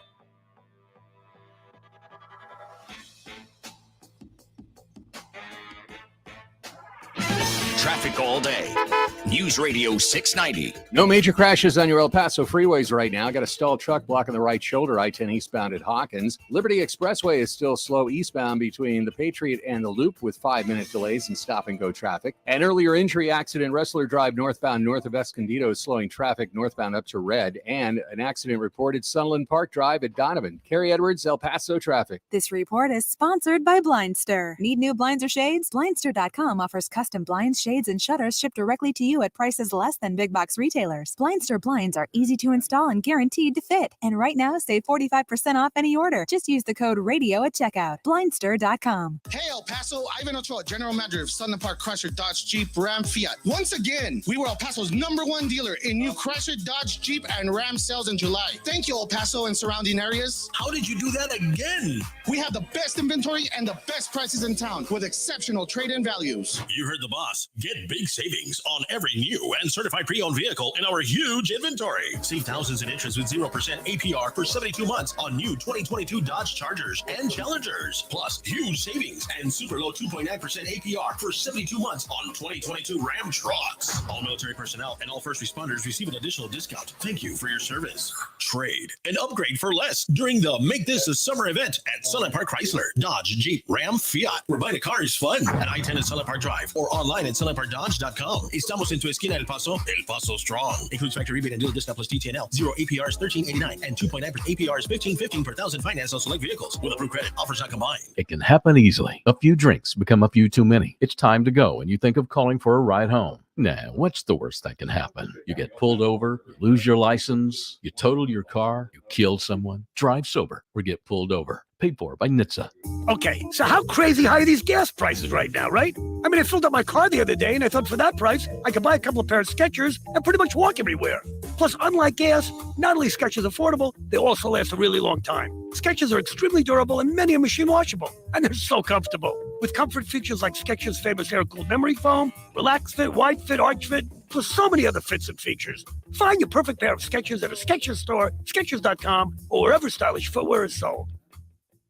It can happen easily. A few drinks become a few too many. It's time to go and you think of calling for a ride home. Nah, what's the worst that can happen? You get pulled over, you lose your license, you total your car, you kill someone. Drive sober or get pulled over. Paid for by NHTSA. Because everyone deserves excellent medical care, El Paso has its own free community medical clinic. RotoCare is a free walk-in clinic located at 301 South Schutz Drive and is devoted to improving the health of all El Pasoans, including those without insurance or legal documentation. RotoCare is open most Saturdays from 9 a.m. to noon. For more information, call 790-0700. RotoCare, because everyone deserves excellent medical care. M1EP.com. Superior multifamily property management services citywide. News Radio 690 KTSM. Live from the KTSM AM 690 studios, it's Talk El Paso with Andrew J. Polk. To be a part of the show, follow on Facebook at facebook.com/Talk El Paso. Now here's your host, Andrew J. Polk.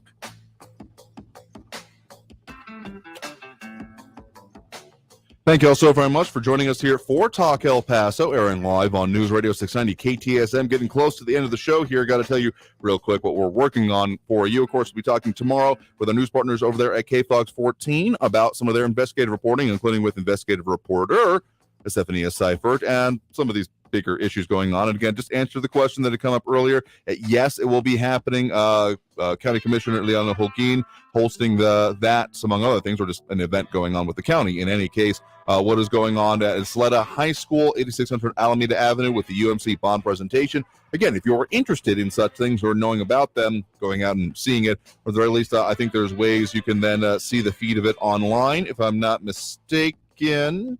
Okay, the details aren't totally pulling up here right now, but pretty sure that it's possible anyway, or at least see what part of the presentation will be. So anyway, I'll talk more about that coming up, as well as going to be talking more about immigration issues in the region in the coming days, including with some former immigration officials from the previous administration. So a lot more coming there, but let's squeeze in what we can here before the end of the program. We do have Tony on the west side with us right now. Tony, thanks for joining us.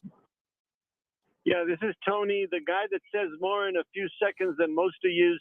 Anyway, listen, Andrew, I just want to say kudos, which is translated to orale, orale, orale, to that fella, James Peinado, trying to do something good, trying to save us some money, thank God. The people in the city council and the county judges, they don't care about us. You always tell people by their actions, you know, they're like taskmasters. We're like building pyramids in Egypt with slavery.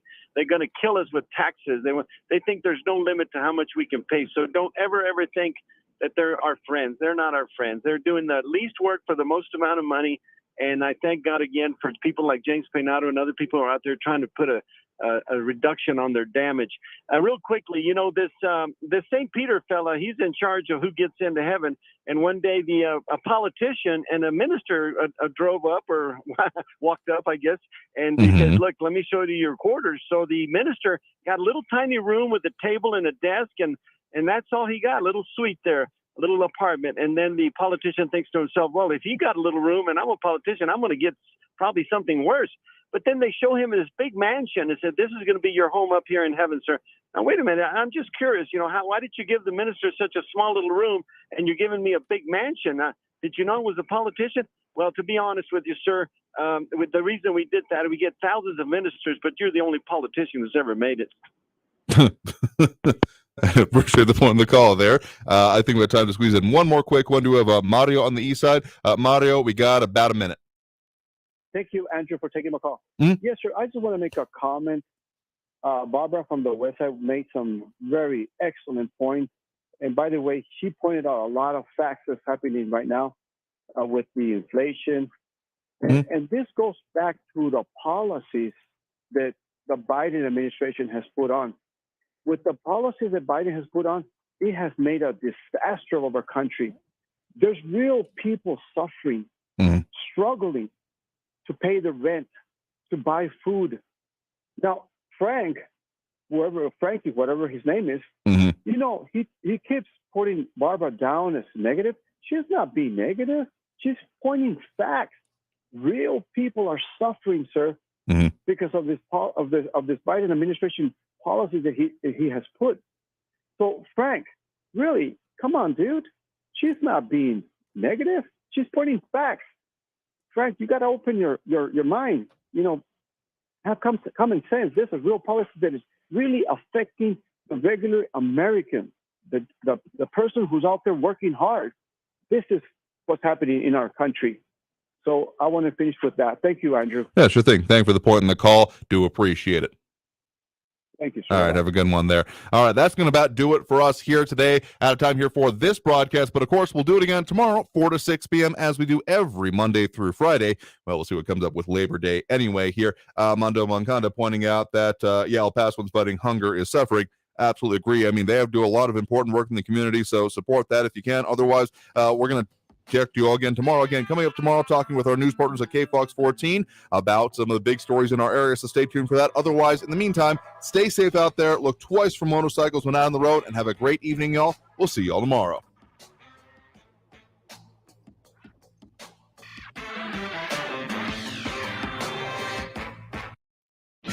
Traffic all day. News Radio 690. 2 crashes on the I-10 westbound, one exit apart is causing big traffic problems on the I-10 westbound, starting at the Dallas Street exit. A 30-minute delay up to Executive Center Boulevard. I-10 westbound at Executive Center Boulevard, an injury accident. Another crash blocking the left lane, I-10 westbound at Sunbowl UTEP exit. And traffic is slow in the I-10 eastbound, coming the other way, Trans Mountain. Carrie Edwards, El Paso traffic. Hello? Mike, this is Norma Jean at Sergio Lewis Body Shop near the airport. Have you seen Sergio? I'm expecting him in a few minutes to cut a new commercial. I'm really worried about him, Mike. He really believes he's a poet. It's gone to his head. There's plenty of room up there. Anyways, his poetry isn't that bad. Will you please have him call the shop? Sure, Norma. That's Norma Jean, Mike. Gotta go. Eee, she's feisty. Hey, Sergio, there you are. Hey, Mike, I have this great new poem. Check this out, man. Sometimes even our darkest moments are enlightening. Hey, what's so funny, man? Nothing, Sergio, really. By the way, Norma Jean called. Really? What did she want? Oh, she was just telling me what a big fan she is of your poetry, Sergio. Sergio Lewis Body Shop at 3800 Admiral near the airport, where it's the customer's choice, not the insurance company's, and there's a lifetime warranty on all collision repair. 593-0191. Portions of the following program were pre-recorded. Teens in foster care will love you, even if you don't know the lingo. Dad bod, noun. The result of the occasional donut, always washed down with confidence. Brought to you by the U.S. Department of Health and Human Services, Adopt U.S. Kids, and the Ad Council. Visit adoptuskids.org. Traffic's bad enough without Mother Nature adding to your headache. Traffic and weather all day. Stay informed with El Paso's News Radio 690 KTSM.